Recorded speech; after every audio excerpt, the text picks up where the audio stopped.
प्राचीन भारतीय इतिहास के ऊपर इस लेक्चर सीरीज में आप सबों का स्वागत। इस लेक्चर के पहले खंड में हम लोगों ने गुप्त काल के प्रशासनिक व्यवस्था के ऊपर चर्चा की और ये उसी का फॉलो अप लेक्चर है।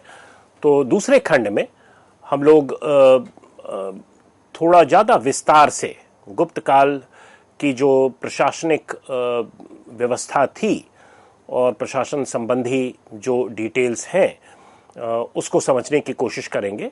पहले खंड में हम लोगों ने पृष्ठभूमि के तौर पर मौर्य और मौर्योत्तर काल में जो व्यवस्था थी, जो नॉमेनक्लेचर था एडमिनिस्ट्रेटिव यूनिट्स का या उसके ऑफिशियल्स का, उससे किस प्रकार एक निरंतरता हम देख सकते हैं गुप्त काल में या एक ब्रेक भी देख सकते हैं। कई परिपाटियां जो कि मौर्योत्तर काल में जन्म ली थीं सातवाहनों के समय में, कुषाणों के समय में, उसकी छाया आपको गुप्त काल में भी देखने को मिलती हैं। परंतु कई नए तत्व भी हैं और केवल उसे आप निरंतरता या कंटिन्यूटी के तौर पर नहीं देख सकते, कई ब्रेक्स भी हैं इस समय। एक जो बड़ी मोटी बात, अगर एक कर्सरी ग्लांस आप करें गुप्तकालीन प्रशासनिक जो टर्मिनोलॉजीज हैं या जो नॉमेनक्लेचर है उसका, तो अगर आप राजा पद का ही अगर विवरण देखें या उनके नामकरण को देखें तो ऐसा प्रतीत होता है कि गुप्त राजाओं के द्वारा राजा के पद का नामकरण अतिशयोक्तियों से परिपूर्ण था और ये कोई नई परिपाटी नहीं थी। कुषाणों के समय में भी राजा के पद को काफी बढ़ा चढ़ाकर प्रस्तुत किया जाता था और उसे काफी भारी भरकम दर्शाया जाता था। अब आप याद करें कि अशोक के समय में अशोक अपने लिए जो पद के नाम का प्रयोग कर रहा है वो मात्र राजा है और हम सभी जानते हैं कि उसकी पावर कितनी थी। परंतु कुषाण राजाओं ने महाराजाधिराज शब्द का भी प्रयोग करना शुरू कर दिया था और उत्तर बंगाल में तो गुप्त काल के आसपास हम पाते हैं कि राजा के लिए परम देवता, परम भट्टारक, महाराजाधिराज शब्द का भी प्रयोग हो रहा है। तो काफी पॉम्पस टाइटल्स आपको देखने को मिलता है गुप्त काल में। और अगर आप समुद्रगुप्त की इलाहाबाद प्रशस्ति को देखें तो वहां समुद्रगुप्त पृथ्वी पर रह रहे देवता के तौर पर हमें मिलते हैं और इसी प्रकार उनका विवरण किया गया है। स्मृति साहित्य में भी समकालीन, इसकी चर्चा हम लोग पिछले भाग में कर चुके हैं स्रोतों की, गुप्तकालीन स्रोतों की।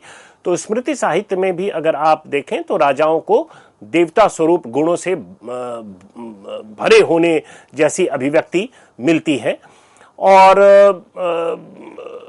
आप कह सकते हैं कि ये परिपाटी चूंकि मौर्योत्तर काल में ही शुरू हो गई थी तो यही परिपाटी गुप्त काल में थोड़ी इंटेंसिफाई हो रही है और इसे केवल इतिहासकार नामकरण का मसला नहीं मानते हैं, बल्कि ऐसी भी एक मान्यता रही है कि चूंकि जैसा कि मैंने आपको पिछले लेक्चर्स में बताया था कि मौर्योत्तर काल में दो बड़े राज्य व्यवस्था तो थे, कुषाण और सातवाहन के तौर पर, परंतु भारत के बाकी हिस्सों में छोटे छोटे स्टेट सिस्टम्स थे और स्टेट सोसाइटी इमर्ज हो रहे थे।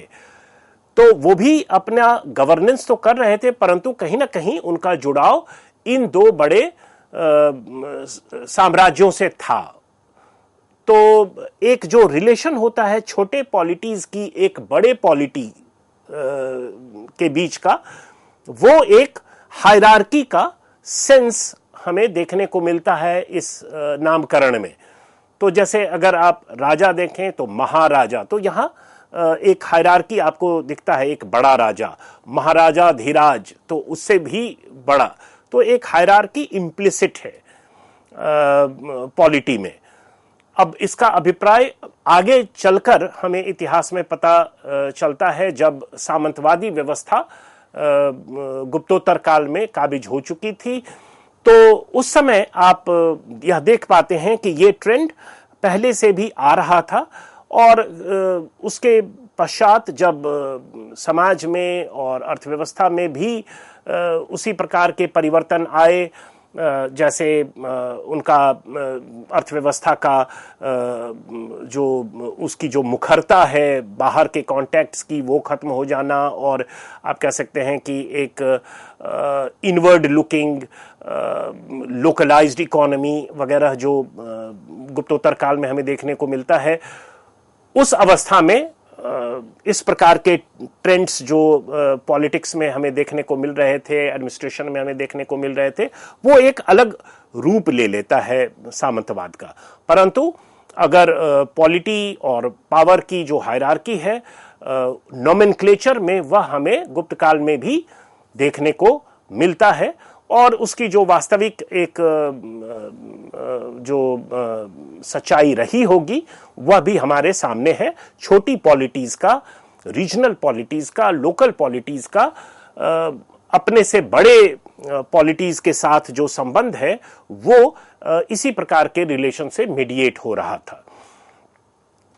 वैसे ही इसकी चर्चा भी हम लोग कर रहे थे कि देवता के स्वरूप में राजा का प्रस्तुतिकरण, चाहे वो इलाहाबाद प्रशस्ति हो या स्मृति साहित्य हो, उसका अभिप्राय भी कई इतिहासकार प्रॉपर्टी रिलेशन से लगाने की कोशिश करते हैं कि अब एक इंडिविजुअल प्रॉपर्टी इन लैंड, जमीन के ऊपर जो जमीन को व्यक्तिगत संपत्ति के तौर पर देखने की जो परिपाटी है वो विकसित हो रही है, और अर्थव्यवस्था में इस प्रकार के परिवर्तन हमें देखने को मिलते हैं। So land was increasingly becoming a commodity.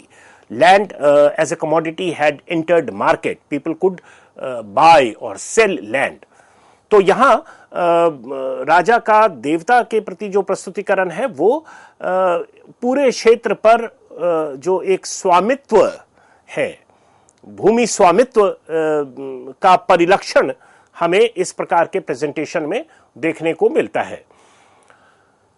जब मौर्योत्तर काल का और मौर्योत्तर काल की निरंतरता अगर हम गुप्त काल में देखने की कोशिश करें, तो कई ऐसे टर्म्स हैं, एडमिनिस्ट्रेटिव टर्म्स हैं, या इस प्रकार की संस्थाएं हैं, या उसका नामकरण है जिसमें हमें यह निरंतरता देखने को मिलता है। अब जैसे कौटिल्य के अर्थशास्त्र में भी मंत्री जो सिविल प्रशासन है उसके सबसे ऊपर काबिज है, और गुप्त काल में भी हमें मंत्री का मतलब सिविल प्रशासन के सबसे ऊपर के पद से देखने को मिलता है। वैसे ही महाबलाधिकृत जो नाम है या जो पद का नाम है वो संभवतः कमांडर इन चीफ का रहा होगा। वैसे ही महादंडनायक, इसका अभिप्राय जनरल से रहा होगा। महाप्रतिहार जो राजघराने होते थे, पैलेस गार्ड्स होते थे, उसके जो चीफ है, जो रॉयल पैलेस है उसके चीफ जो है, संभवतः उन्हें महाप्रतिहार कहा जाता था। अब अगर निरंतरता के दृष्टिकोण से देखें तो महाबलाधिकृत या टर्म जो कि हमें गुप्त काल में देखने को मिलता है, ये एक नया टर्म है, परंतु इसका अभिप्राय सातवाहनों के समय के महासेनापति से रहा होगा, और एक नोमेनक्लेचर का फर्क हमें देखने को मिलता है, परंतु कॉन्टिन्यूटी भी अंतर्निहित है। और अगर महासेनापति की बात करें तो महासेनापति के अधीन कई अन्य महत्वपूर्ण पद थे, जैसे महाश्वपति, इसका अभिप्राय, इसका रूट वर्ड अश्व है, यानी घोड़ा, घोड़ों का जो घोड़ों की सेना का, कैवलरी का जो हेड था वो। वैसे ही महापिलुपति, यहाँ पिलु का अभिप्राय हाथियों से है, तो हाथियों की सेना का जो हेड है वो महापिलुपति है। और सेनापति। तो ये सभी महाश्वपति, महापिलुपति और सेनापति, ये सभी बलाधिकृत के अधीन आते थे और यह एक इंपॉर्टेंट महत्वपूर्ण पद रहा होगा। वैसे ही महादंडनायक का उल्लेख हमें कुषाण रिकॉर्ड से भी मिलता है। तो कुषाण के समय में भी यह पद इस नाम से जाना जाता था और वो कॉन्टिन्यूटी आपको गुप्त काल में भी देखने को मिलता है। संधि विग्रहिक, यह एक नया पद है और कुषाण के समय में या सातवाहनों के समय में या मौर्यों के समय में हमें इस शब्द का ज़्यादा उल्लेख नहीं मिलता है। इसका अभिप्राय फॉरेन मिनिस्टर से रहा होगा और गुप्त काल में पहली बार इसका उल्लेख हमें मिलता है। वैसे ही कुमारामात्य और आयुक्त संभवतः एक लिंक के तौर पर काम कर रहे थे सेंट्रल और प्रोविंशियल एडमिनिस्ट्रेशन का। एडमिनिस्ट्रेशन के कई टीयर्स होते हैं, लोकल एडमिनिस्ट्रेशन जो विलेज लेवल होता है, डिस्ट्रिक्ट एडमिनिस्ट्रेशन या प्रोविंशियल एडमिनिस्ट्रेशन जो प्रांतीय लेवल का होता है, और उसके पश्चात जो केंद्रीय एडमिनिस्ट्रेशन होता है। तो केंद्रीय एडमिनिस्ट्रेशन का प्रांतीय एडमिनिस्ट्रेशन से जो एक लिंक है वो संभवतः कुमारामात्य और आयुक्त जैसे पदों से हो रहा था। अमात्य का उल्लेख हमें कौटिल्य के अर्थशास्त्र में भी मिलता है, जातकों में भी मिलता है और संभवतः यह एक जेनेरिक टर्म्स रहा होगा ऑफिशियल्स का। और आयुक्त शब्द जो है उसका रूट हमें युत में मिलता है, युक्त जिसे कहते हैं, और पाली में युत, अशोक के अभिलेखों में युत शब्द का उल्लेख है। अर्थशास्त्र में युक्त, जो कि उसका संस्कृत आप कह सकते हैं फॉर्म है, उसका उल्लेख है। और यही कॉन्टिन्यूटी आपको गुप्त काल में भी मिलता है, अमात्य से कुमारामात्य। तो गुप्त काल में कुमारामात्य यानी इसका भी रूट वर्ड अमात्य है और कुमारामात्य यानी कि राजा से जुड़ा अधिकारी, और या हो सकता है वो रॉयल ब्लड के भी हों, और इस प्रकार का पद यह रहा होगा। वैसे ही आयुक्त संभवतः गुप्त काल में राजा की संपत्ति का देखरेख करता था। कई बार जो मेट्रोपॉलिटन टाउन्स हैं, जिसकी चर्चा मैंने पिछले लेक्चर में की थी, कि वहाँ आपको एक एयर ऑफ ऑटोनॉमी देखने को मिलता है। वहाँ जो म्युनिसिपल कमिश्नर्स हैं या जो श्रेणियाँ हैं उनमें काफ़ी हद तक स्वायत्तता है, और उस स्वायत्तता के जोन में आयुक्त को अपॉइंट किया जाता था ताकि वो राजा की संपत्ति का उस इनक्लेव में देखरेख कर सकें। तो एक तरह से आप कह सकते हैं मेट्रोपॉलिटन टाउन्स या डिस्ट्रिक्ट के इंचार्ज के तौर पर आयुक्तों की बहाली होती थी। भुक्ति शब्द हमें प्रशासनिक गुप्तकालीन प्रशासनिक व्यवस्था में प्रोविंसेस के नाम के तौर पर देखने को मिलता है, और जो भुक्ति को गवर्न करते थे यानी प्रदेशों का गवर्नेंस करते थे, उन्हें प्रादेशिक कहा जाता था। अशोक के समय में उपरिक होते थे। उपरिक शब्द का भी प्रयोग होता है, संभवतः इसका संदर्भ रॉयल ब्लड से रहा होगा, यानी राजा के सगे संबंधी ही प्रोविंसेस के गवर्नर्स बनाए जाते थे। तो वैसे ही जो भुक्ति है यानी प्रोविंस, प्रदेश, और उससे छोटा जो एडमिनिस्ट्रेटिव यूनिट है वो है विषय, जिसे आप डिस्ट्रिक्ट्स कह सकते हैं। और डिस्ट्रिक्ट्स, जैसा मैंने आपको पहले बताया, दे वेर गवर्न्ड बाय कुमारामात्य, आयुक्त या विषयपति। तो इस प्रकार के शब्द, इस प्रकार के नोमेनक्लेचर हमें देखने को मिलते हैं डिस्ट्रिक्ट एडमिनिस्ट्रेशन के संदर्भ में।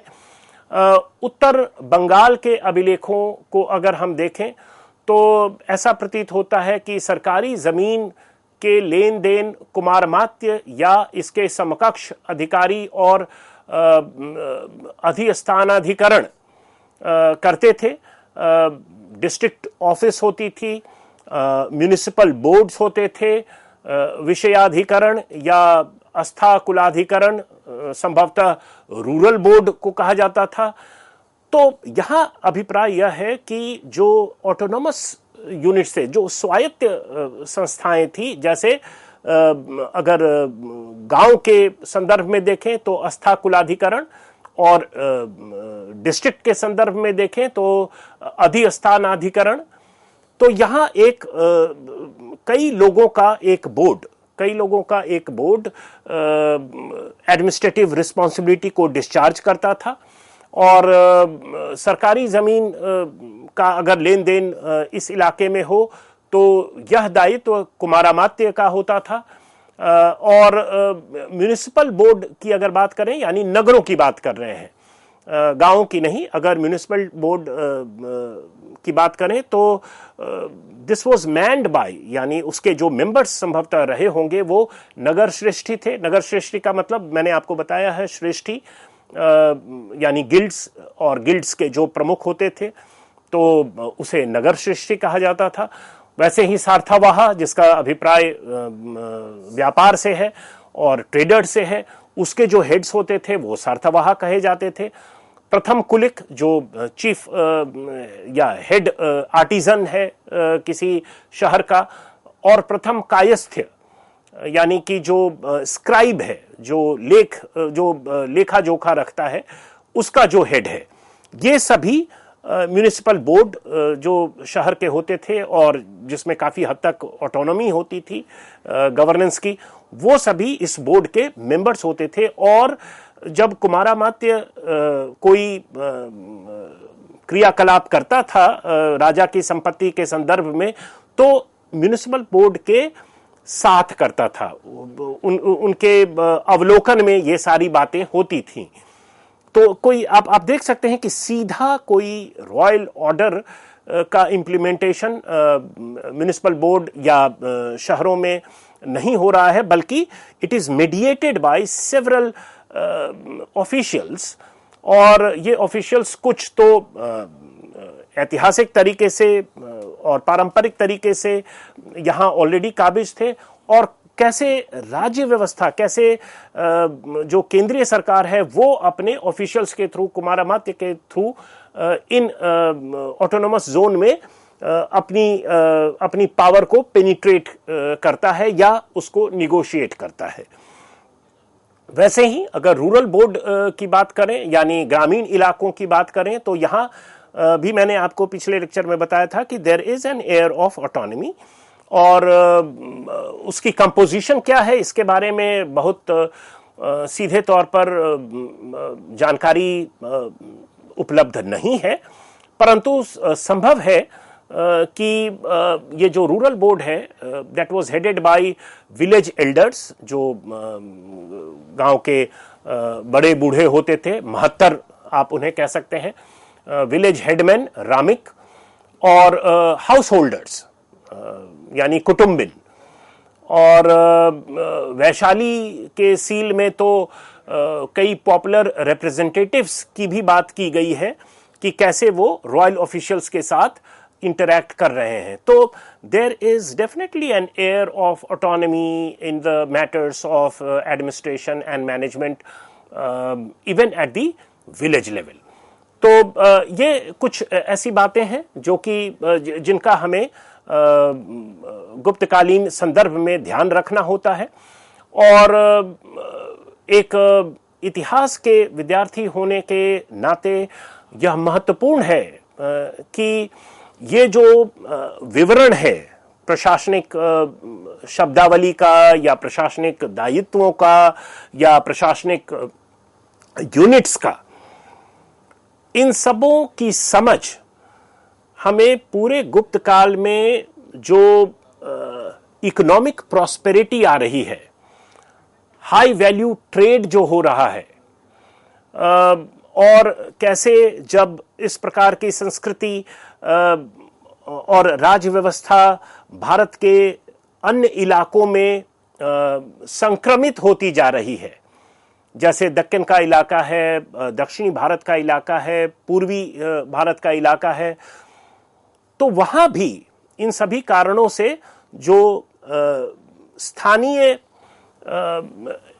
आप कह सकते हैं शासक वर्ग उभर कर आ रहे हैं, रूलिंग एलीट, रूलिंग स्ट्रेटम, तो उसमें जो एक विभेदीकरण हो रहा है समाज में और अर्थव्यवस्था में, उसके फलस्वरूप रूलिंग स्ट्रेटम लोकल लेवल पर भी इमर्ज हो रहा है। और वो अपना पावर एक्सरसाइज कर रहा है गांव के स्तर पर, शहरों के स्तर पर, एक बोर्ड के मेंबर्स बनकर। और जब एक सेंट्रल पावर अपना पावर एक्सरसाइज करता है, अपने संसाधनों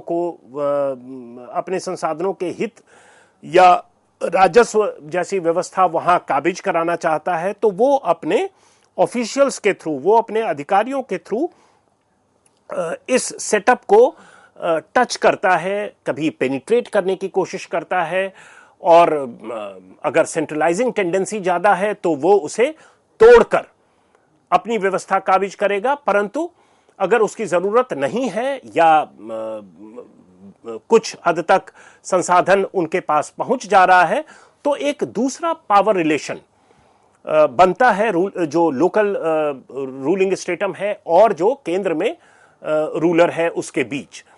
और इसी संदर्भ में जमीन भी एक private property, individual private property के तौर पर उभर रहा है। तो जमीन का भी खरीद फरोख्त हो रहा है, और प्राइवेट प्रॉपर्टी का मतलब जो एक कम्युनल प्रॉपर्टी के तौर पर आदिकाल में जमीन को देखा जाता था, या it was to be claimed by anyone who started agriculture और made it fit for cultivation, वो उसका जमीन हो जाता। तो ये जो व्यक्तिगत भूस्वामित्व है वह भी काफी महत्वपूर्ण होता जा रहा था गुप्त काल में।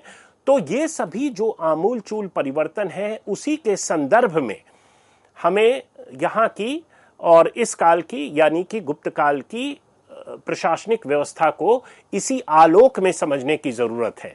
और अगर हम यह दृष्टिकोण अपनाएंगे तो हम पाएंगे कि जैसे ही हम गुप्त काल के अंत के समय में छठी शताब्दी के आसपास पहुंचते हैं, छठी शताब्दी के मध्य तक पहुंचते हैं, तो आप देखेंगे कि जो लोकल रूलिंग लीनिएजेस हैं या लोकल रूलिंग एलीट है, और जो एक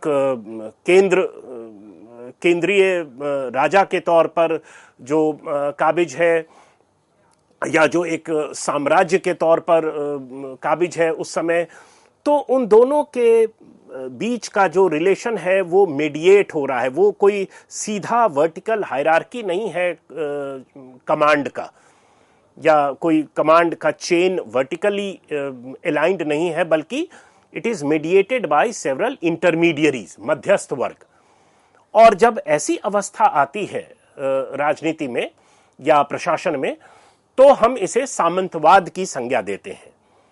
और ये जो सामंतवादी व्यवस्था का जो काबिज होना है, वो खैर गुप्त काल के अंत या उसके बाद के समय की एक डिटेलिंग है, और उसकी चर्चा हम लोग कभी बाद में करेंगे किसी अन्य लेक्चर में। तो फिलहाल के लिए यही, धन्यवाद।